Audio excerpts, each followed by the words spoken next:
Cinnamon shops. At the time of the shortest, sleepy winter days, edged on both sides with the furry dusk of mornings and evenings, when the city reached out deeper and deeper into the labyrinth of winter nights and was shaken reluctantly into consciousness by the short dawn, my father was already lost, sold, and surrendered to the other sphere. His face and head became overgrown with a wild and recalcitrant shock of grey hair, bristling in irregular tufts and spikes, shooting out from warts, from his eyebrows, from the openings of his nostrils, and giving him the appearance of an old, ill-tempered fox. His sense of smell and his hearing sharpened extraordinarily, and one could see from the expression of his tense, silent face that through the intermediary of these two senses he remained in permanent contact with the unseen world of mouse-holes, dark corners, chimney vents, and dusty spaces under the floor. He was a vigilant and attentive observer, a prying fellow conspirator of the rustlings, the nightly creakings, the secret gnawing life of the floor. He was so engrossed in it that he became completely submerged in an inaccessible sphere, and one which he did not even attempt to discuss with us. He often used to flip his fingers and laugh softly to himself when the manifestations of the unseen became too absurd. He then exchanged knowing looks with our cat, which, also initiated in these mysteries, would lift its cynical, cold, striped face, closing the slanting chinks of its eyes with an air of indifference and boredom. It sometimes happened that during a meal my father would suddenly put aside his knife and fork, and with his napkin still tied around his neck, would rise from the table with a feline movement, tiptoe to the door of the adjoining room, and peer through the keyhole with the utmost caution. Then, with a bashful smile, he would return to the table, slightly embarrassed, murmuring and whispering indistinctly, in tune with the interior monologue that wholly preoccupied him. To provide some distraction for him and to tear him away from these morbid speculations, my mother would force him to go out for a walk in the evenings. He went in silence, without protest, but also without enthusiasm, distrait and absent in spirit. Once we even went all together to the theatre. We found ourselves again in that large, badly lit, dirty hall, full of somnolent human chatter and aimless confusion. But when we had made our way through the crowd, there emerged before us an enormous pale blue curtain, like the sky of another firmament. Large, painted pink masks with puffed-up cheeks floated in a huge expanse of canvas. The artificial sky spread out in both directions, swelling with the powerful breath of pathos and of great gestures, with the atmosphere of that fictitious, floodlit world created on the echoing scaffolding of the stage. The tremor sailing across the large area of that sky, the breath of the vast canvas which made the masks revive and grow, revealed the illusory character of that firmament, caused that vibration of reality which, in metaphysical moments, we experience as the glimmer of revelation. The masks fluttered their red eyelids, their coloured lips whispered voicelessly, and I knew that the moment was imminent when the tension of mystery would reach its zenith and the swollen skies of the curtain would really burst open to reveal incredible and dazzling events. But I was not allowed to experience that moment, because in the meantime my father had begun to betray a certain anxiety. He was feeling in all his pockets, and at last declared that he had left behind at home a wallet containing money and certain most important documents. After a short conference with my father, during which Adela's honesty was submitted to a hasty assessment, it was suggested that I should go home to look for the wallet. According to my mother, there was still plenty of time before the curtain rose, and, fleet-footed as I was, I had every chance of returning in time. I stepped into a winter night, bright from the illuminations of the sky. It was one of those clear nights when the starry firmament is so wide and spread so far that it seems to be divided and broken up into a mass of separate skies, sufficient for a whole month of winter nights, and providing silver and painted globes to cover all the nightly phenomena, adventures, occurrences, and carnivals. It is exceedingly thoughtless to send a young boy out on an urgent and important errand into a night like that, because in its semi-obscurity the streets multiply, becoming confused and interchanged. There open up deep inside a city reflected streets, streets which are doubles, make-believe streets. One's imagination, bewitched and misled, creates illusory maps of the apparently familiar districts, maps in which streets have their proper places and usual names, but are provided with new and fictitious configurations by the inexhaustible inventiveness of the night. The temptations of such winter nights begin usually with the innocent desire to take a short cut, to use a quicker but less familiar way. Attractive possibilities arise of shortening a complicated walk by taking some never-used side street. But on that occasion, things began differently. Having taken a few steps, I realized that I was not wearing my overcoat. I wanted to turn back, but after a moment that seemed to me an unnecessary waste of time, especially as the night was not cold at all. On the contrary, I could feel waves of an unseasonal warmth, like breezes of a spring night. The snow shrank into a white fluff, into a harmless fleece smelling sweetly of violets. Similar white fluffs were sailing across the sky, on which the moon was doubled and trebled, showing all its phases and positions at once. On that night the sky laid bare its internal construction in many sections which, like quasi-anatomical exhibits, showed the spirals and whirls of light, the pale green solids of darkness, the plasma of space, the tissue of dreams. On such a night it was impossible to walk along Rampart Street or any other of the dark streets which are the obverse, the lining, as it were, of the four sides of Market Square, and not to remember that at that late hour the strange and most attractive shops were sometimes open, the shops which on ordinary days one tended to overlook. I used to call them cinnamon shops, because of the dark panelling of their walls. These truly noble shops, opened late at night, have always been the objects of my ardent interest. Dimly lit, their dark and solemn interiors were redolent of the smell of paint, varnish, and incense, of the aroma of distant countries and rare commodities.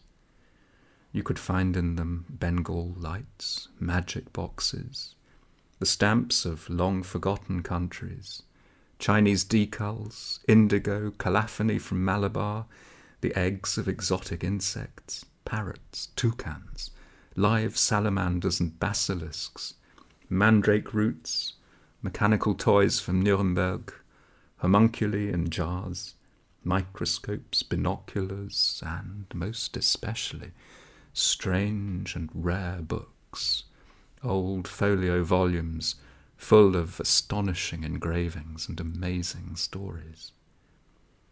I remember those old, dignified merchants who served their customers with downcast eyes in discreet silence, and who were full of wisdom and tolerance for their customers' most secret whims.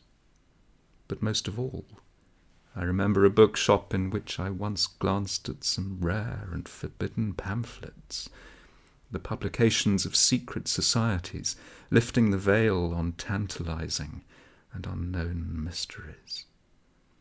I so rarely had the occasion to visit these shops, especially with a small but sufficient amount of money in my pocket, that I could not forgo the opportunity I had now, in spite of the important mission entrusted to me. According to my calculations, I ought to turn into a narrow lane and pass 2 or 3 side streets in order to reach the street of the night shops. This would take me even further from home, but by cutting across Saltworks Street, I could make good the delay. Lent wings by my desire to visit the cinnamon shops, I turned into a street I knew and ran rather than walked, anxious not to lose my way. I passed 3 or 4 streets, but still there was no sign of the turning I wanted. What's more, the appearance of the street was different from what I'd expected, nor was there any sign of the shops. I was in a street of houses with no doors, and of which the tightly shut windows were blind from reflected moonlight. On the other side of those houses, I thought, must run the street from which they were accessible. I was walking faster now, rather disturbed, beginning to give up the idea of visiting the cinnamon shops. All I wanted now was to get out of there quickly into some part of the city I knew better. I reached the end of the street, unsure where it would lead me. I found myself in a broad, sparsely built-up avenue, very long and straight. I felt on me the breadth of a wide-open space. Close to the pavement, or in the midst of their gardens, picturesque villas stood there, the private houses of the rich. In the gaps between them were parks and walls of orchards. The whole area looked like Lezhnyanska Street in its lower and rarely visited part. The moonlight filtered through 1,000 feathery clouds like silver scales on the sky. It was pale and bright as daylight. Only the parks and gardens stood black in that silvery landscape. Looking more closely at one of the buildings, I realized that what I saw was the back of the high school, which I'd never seen from that side. I was just approaching the gate, which, to my surprise, was open. The entrance hall was lit. I walked in and found myself on the red carpet of the passage. I hoped to be able to slip through unobserved and come out through the front gate, thus taking a splendid short cut. I remembered that at that late hour there might be in Professor Arendt's classroom one of the voluntary classes which in winter were always held in the late evenings and to which we all flocked, fired by the enthusiasm for art which that excellent teacher had awakened in us. A small group of industrious pupils was almost lost in the large dark hall, on whose walls the enormous shadows of our heads broke abruptly, thrown by the light of 2 small candles set in bottles. To be truthful, we did not draw very much during these classes, and the professor was not very exacting. Some boys brought cushions from home and stretched themselves out on benches for a short nap. Only the most diligent of us gathered around the candle, in the golden circle of its light. We usually had to wait a long while for the professor's arrival, filling the time with sleepy conversation. At last the door from his room would open and he would enter, short, bearded, given to esoteric smiles and discreet silences, and exuding an aroma of secrecy. He shut the door of his study carefully behind him. Through it, for a brief moment, we could see over his head a crowd of plaster shadows, the classical fragments of suffering. Niobides, Danaides, and Tantalides, the whole sad and sterile Olympus, wilting for years on end in that plaster-cast museum. The light in his room was opaque, even in daytime, thick from the dreams of plaster-cast heads, from empty looks, ashen profiles, and meditations dissolving into nothingness. We like to listen sometimes in front of that door, listen to the silence laden with the sighs and whispers of the crumbling gods, withering in the boredom and monotony of their twilight. The professor walked with great dignity and unction up and down among the half-empty benches, on which, in small groups, we were drawing amidst the grey reflections of a winter night. Everything was quiet and cosy. Some of my classmates were asleep. The candles were burning low in their bottles. The professor delved into a deep bookcase full of old folios, unfashionable engravings, woodcuts, and prints. He showed us, with his esoteric gestures, old lithographs of night landscapes, of tree clumps in moonlight, of avenues in wintry parks outlined black on the white moonlit background. Amidst sleepy talk, time passed unnoticed. It ran by unevenly as if making knots in the passage of hours, swallowing somewhere whole empty periods. Without transition, our whole gang found ourselves on the way home long after midnight on the garden path, white with snow, flanked by the black, dry thicket of bushes. We walked alongside that hairy rim of darkness, brushing against the furry bushes, their lower branches snapping under our feet in the bright night, in a false, milky brightness. The diffuse whiteness of light filtered by the snow, by the pale air, by the milky space, was like the grey paper of an engraving on which the thick bushes corresponded to the deep black lines of decoration. The night was copying now, at that late hour, the nightly landscapes of Professor Arendt's engravings, reenacting his fantasies. In the black thickets of the park, in the hairy coat of bushes, in the mass of crusty twigs, there were nooks, niches, nests of deepest fluffy blackness, full of confusion, secret gestures, conniving looks. It was warm and quiet there. We sat on the soft snow in our heavy coats, cracking hazelnuts, of which there were a profusion in that spring-like winter. Through the copse, weasels wandered silently, martens and ignumens, furry, ferreting, elongated animals on short legs, stinking of sheepskin. We suspected that among them were the exhibits from the school cabinets, which, although degutted and moulting, felt on that white night in their empty bowels the voice of the eternal instinct, the mating urge, and returned to the thickets for short moments of illusory life. But slowly the phosphorescence of the spring-like snow became dulled. It vanished then, giving way to a thick black darkness preceding dawn. Some of us fell asleep in the warm snow. Others went groping in the dark for the doors of their rooms and walked blindly into the sleep of their parents and brothers, into a continuation of deep snoring, which caught up with them on their late return.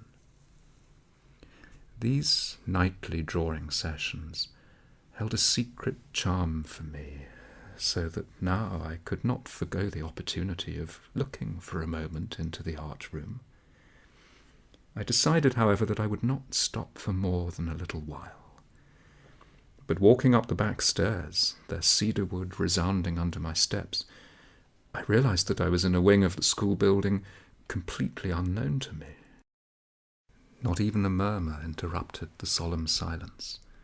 The passages were broader in this wing, covered with a thick carpet, and most elegant. Small, darkly glowing lamps were hung at each corner.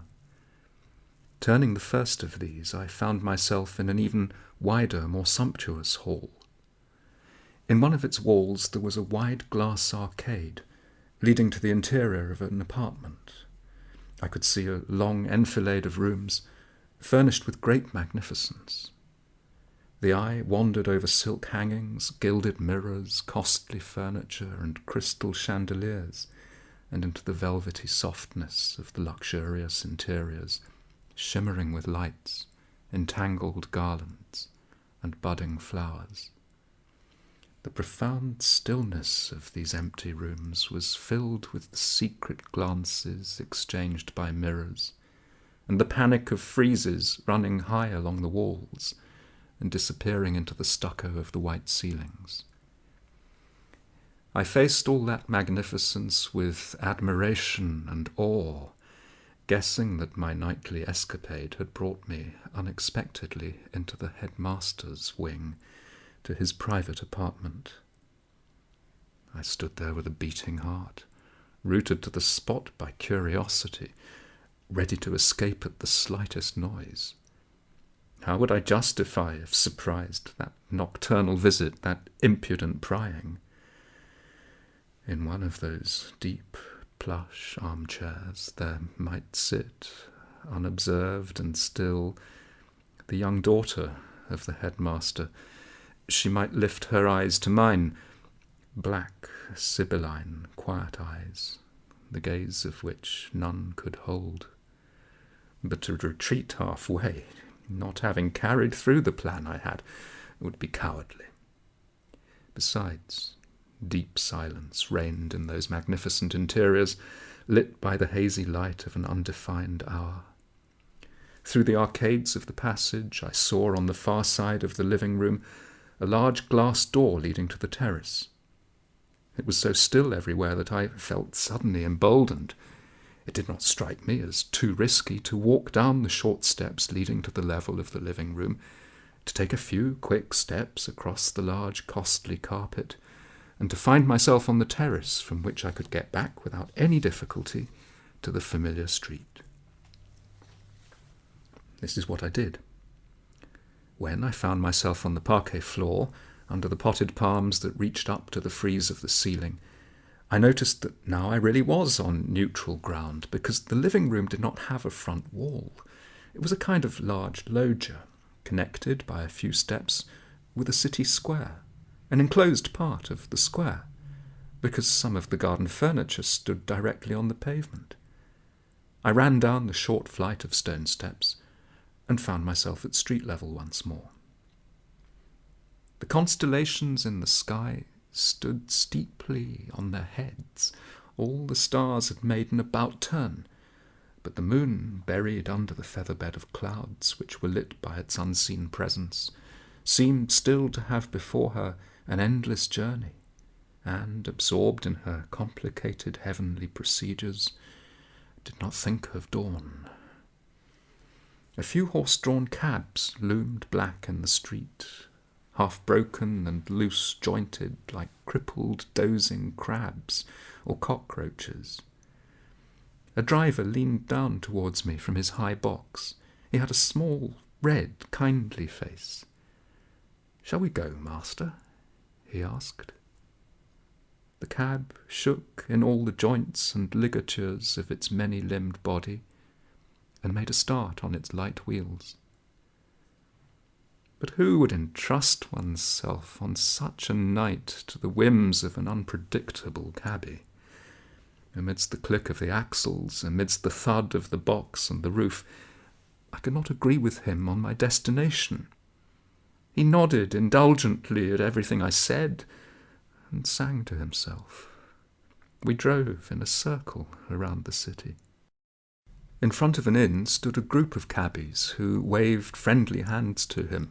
He answered gaily, and then, without stopping the carriage, he threw the reins on my knees, jumped down from the box, and joined the group of his colleagues. The horse, an old, wise cab horse, looked round cursorily and went on in a monotonous, regular trot. In fact, that horse inspired confidence. It seemed smarter than its driver. But I myself could not drive, so I had to rely on the horse's will. We turned into a suburban street, bordered on both sides by gardens. As we advanced, these gardens slowly changed into parks with tall trees, and the parks, in turn, into forests. I shall never forget that luminous journey on that brightest of winter nights. The coloured map of the heavens expanded into an immense dome on which there loomed fantastic lands, oceans, and seas, marked with the lines of stellar currents and eddies, with the brilliant streaks of heavenly geography. The air became light to breathe and shimmered like silver gauze. One could smell violets. From under the white woolly lambskin of snow, trembling anemones appeared with a speck of moonlight in each delicate cup. The whole forest seemed to be illuminated by thousands of lights and by the stars falling in profusion from the December sky. The air pulsated with a secret spring, with the matchless purity of snow and violets. We entered a hilly landscape. The lines of hills bristling with the bare spikes of trees rose like sighs of bliss. I saw on these happy slopes groups of wanderers gathering among the moss and the bushes the fallen stars, which now were damp from snow. The road became steep. The horse began to slip on it, and pulled the creaking cab only with an effort. I was happy. My lungs soaked up the blissful spring in the air, the freshness of snow and stars. Before the horse's breast, the rampart of white snowy foam grew higher and higher, and it could hardly wade through that pure, fresh mass. At last we stopped. I got out of the cab. The horse was panting, hanging its head.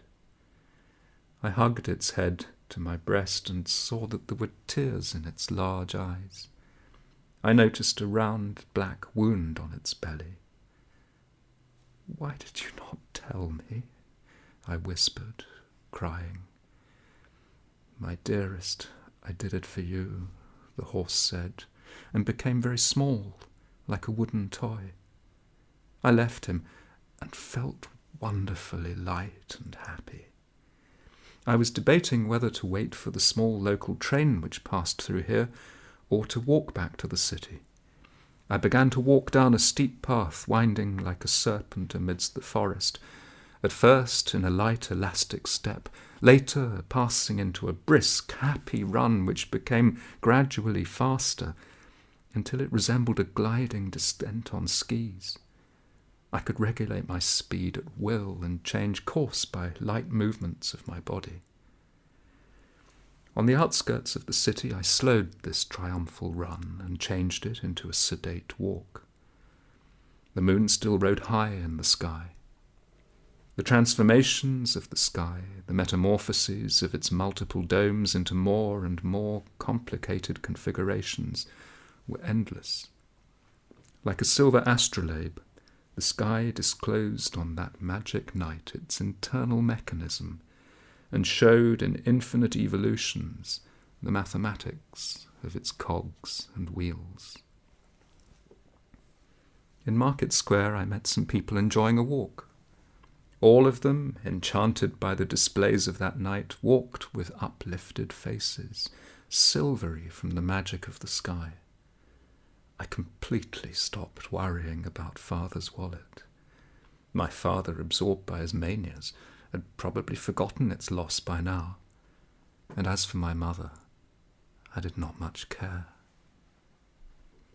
On such a night, unique in the year, one has happy thoughts and inspirations. One feels touched by the divine finger of poetry.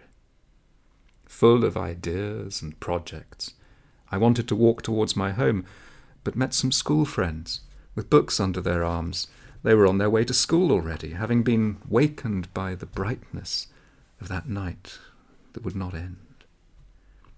We went for a walk all together along a steeply falling street, pervaded by the scent of violets, uncertain whether it was the magic of the night which lay like silver on the snow, or whether it was the light of dawn.